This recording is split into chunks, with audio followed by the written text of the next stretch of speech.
Assalamualaikum warahmatullahi wabarakatuh. Halo sahabat sawit Indonesia, kembali lagi bersama saya di channel YY Fendi. Yang pada sore hari ini saya sedang berada di kebun ya teman-teman.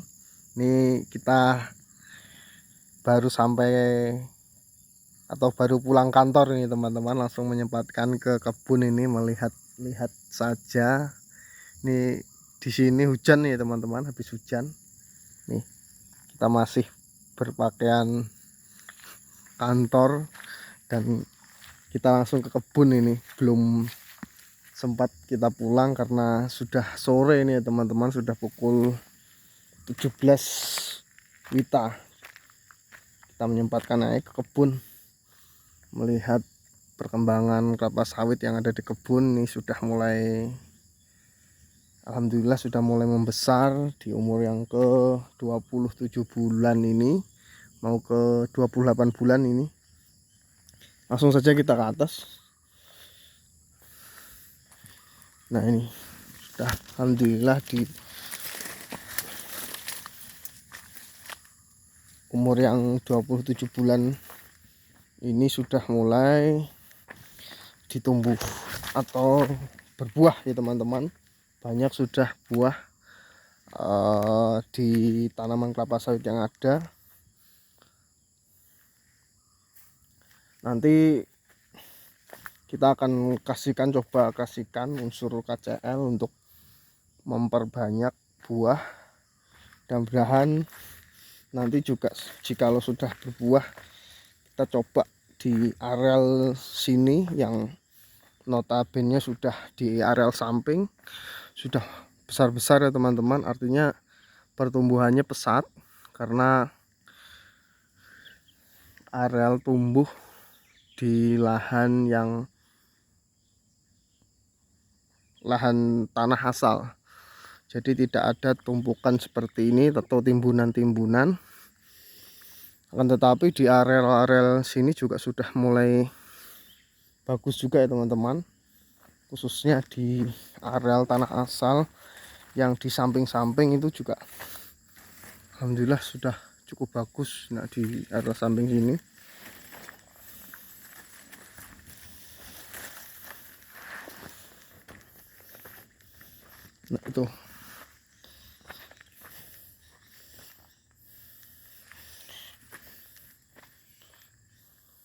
nah itu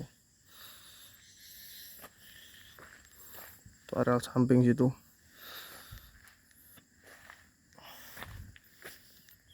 Ini habis hujan ini, nggak masalah pakai sepatu. Ini kondisi tanah juga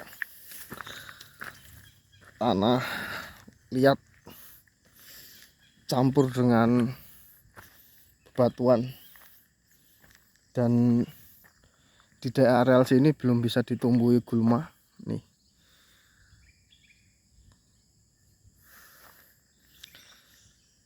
perkembangan di usia 27 bulan, ini mau menuju ke 28 bulan ini.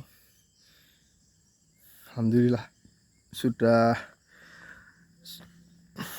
hampir 20 atau 2 tahun ya teman-teman, 2 tahun lebih. Mudah-mudahan tahun depan kita bisa panen perdana, mudah-mudahan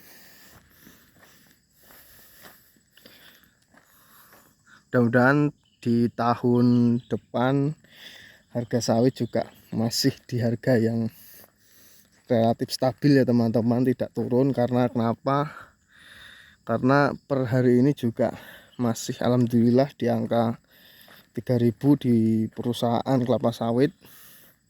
Nah, itu sudah cukup bagus atau cukup stabil di harga 3.000 per kilonya, khususnya di daerah Kalimantan Selatan, terkhusus di Kabupaten Tanah Laut, yang mana di Kabupaten Tanah Laut ini cukup banyak juga perusahaan kelapa sawit yang cukup besar. Artinya perusahaan-perusahaan kelapa sawit di areal sekitaran Kabupaten Tanah Laut juga banyak sekali menerima buah-buah dari masyarakat, tidak hanya kebun-kebun perusahaan ya teman-teman, tetapi kebun-kebun masyarakat, TBS dari masyarakat juga diterima. Jadi memperkaya persaingan di antara atau meningkatkan persaingan di antara perusahaan-perusahaan yang ada di Kabupaten Tanah Laut untuk kompetitif dalam hal harga. Jadi ini sudah alhamdulillah di angka 3.000 sekian, ini sudah bagus. Akan tetapi juga kita membaca-baca di berita terkait harga-harga di Indonesia terkait TBS, perkebunan kelapa sawit atau buah tandan buah segar, itu yang paling tinggi di Sumatera ya teman-teman. Di daerah Sumatera sana harga sawit juga cukup tinggi daripada di harga sawit di daerah Kalsel sini. Di provinsi tetangga juga lebih tinggi lagi daripada di Kalsel, artinya provinsi Kalimantan Tengah itu yang sebagai salah satu produsen kelapa sawit terbesar hampir di Indonesia, nomor berapa gitu di Indonesia, rasanya itu nomor 2 setelah Sumatera. Nah itu harganya juga tinggi di sana, tinggi. Jadi mudah-mudahan harga stabil di angka yang ke 3.000, mudah-mudahan bisa meningkatkan perekonomian masyarakat. Terutama juga kita mengapresiasi juga ya teman-teman terkait aturan pemerintah terkait Perpres nomor 5 tahun 2025 ini, terkait kawasan hutan itu juga berdampak positif juga bagi kalangan-kalangan pegiat perkebunan kelapa sawit. Artinya negara juga di satu sisi diuntungkan terkait pemasukan pajak dari perkebunan kelapa sawit, imbas dari aturan Perpres terkait kawasan hutan. Nah itu akan memperbaiki juga tata kelola perkebunan kelapa sawit di Indonesia, tata caranya terkait hasil-hasil perkebunan kelapa sawit itu bisa dikelola dengan baik oleh pihak swasta maupun pihak negara, di tanda kutip yang dikuasai oleh PTPN, BUMN yang BUMN negara lah ya teman-teman. Nah itu akan cenderung meningkatkan produktivitas atau harga kelapa sawit, karena produk-produk kelapa sawit ini sudah mendunia ya teman-teman.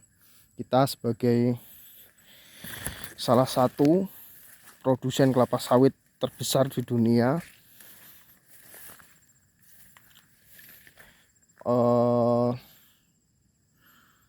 cukup pengaruh ekonomi cukup besar di bidang perkebunan kelapa sawit.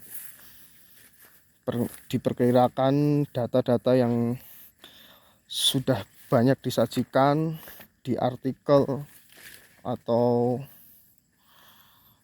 data-data terkait penelitian di bidang perkebunan kelapa sawit di Indonesia itu sangat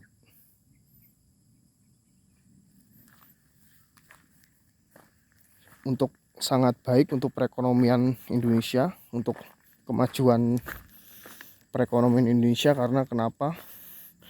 Di Indonesia sendiri data terkait perkebunan kelapa sawit itu sekitar 17 juta sekian. Akan tetapi ada beberapa hal yang perkebunan kelapa sawit yang terindikasi ditanam di hutan lindung, di kawasan hutan lindung, di kawasan hutan. Nah, itu ada sekitar 3 juta hektar. Nah, yang diterapkan terkait aturan Perpres nomor 5 tadi menargetkan hutan lindung yang kawasan hutan yang terindikasi ada sekitar 3 juta hektar sampai 4 juta hektar ya teman-teman. Itu sudah banyak di penelitian-penelitian, di artikel terkait database perkebunan kelapa sawit di Indonesia. Nah, itu yang mau diselesaikan tata kelola sawit yang ada di Indonesia, karena perputarannya sangat besar untuk perekonomian Indonesia. Itu bisa mencapai per tahunnya 1000 triliun ya teman-teman perputarannya. Jadi ya alangkah besarnya.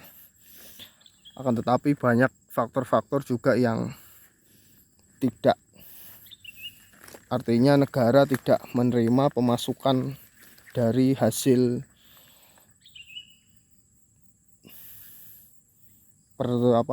bidang kelapa sawit, masih kurang terkait pajaknya. Nah, itu ya terkait kemungkinan ada pihak-pihak tertentu yang artinya oknum lah ya teman-teman. Nah, mudah-mudahan di Perpres nomor 5 tahun 2025 ini terkait penertiban kawasan hutan bisa menambah pemasukan negara untuk kegiatan perekonomian negara juga akan lebih baik, dan mudah-mudahan tata kelola perniagaan di bidang perkebunan kelapa sawit juga bisa diperbaiki agar kualitas dari produk-produk itu akan meningkat dan akan menghasilkan produk-produk unggulan dari kelapa sawit itu tersendiri, dan akan berdampak juga nanti akan ke harga atau TBS akan naik atau meningkat ya teman-teman. Artinya TBS tandan buah segar nanti akan jauh jikalau tata kelola terkait perkebunan kelapa sawit ini bisa diperbaiki. Ini kita sambil sharing-sharing ya teman-teman, sambil melihat juga situasi perkebunan yang ada. Ya mungkin ini pendapat saya, karena kita mengetahui juga dari data-data yang ada di media yang disampaikan, artikel. Nah, ini kita rangkum untuk kita ya sampaikan. Mudah-mudahan tata kelola persawitan di Indonesia bisa lebih baik lagi dan akan mensejahterakan petani-petani sawit yang ada di Indonesia, baik itu swastanya atau masyarakatnya yang mengusahakan di bidang perkebunan kelapa sawit ini. Oke, mungkin itu dulu ya teman-teman. Ini sekedar sharing. Ini mungkin opini dan pendapat saya. Mudah-mudahan sawit di Indonesia bisa terus naik harganya, seperti di tetangga kita di Malaysia itu harga-harga sawit juga cukup tinggi ya teman-teman, cukup tinggi. Oke, mungkin itu dulu ya teman-teman. Apabila ada saran dan komen atau koreksi jikalau ada yang saya sampaikan ada kekeliruan data, bisa saja dikoreksi ya teman-teman. Mungkin itu dulu, saya ucapkan terima kasih. Assalamualaikum warahmatullahi wabarakatuh.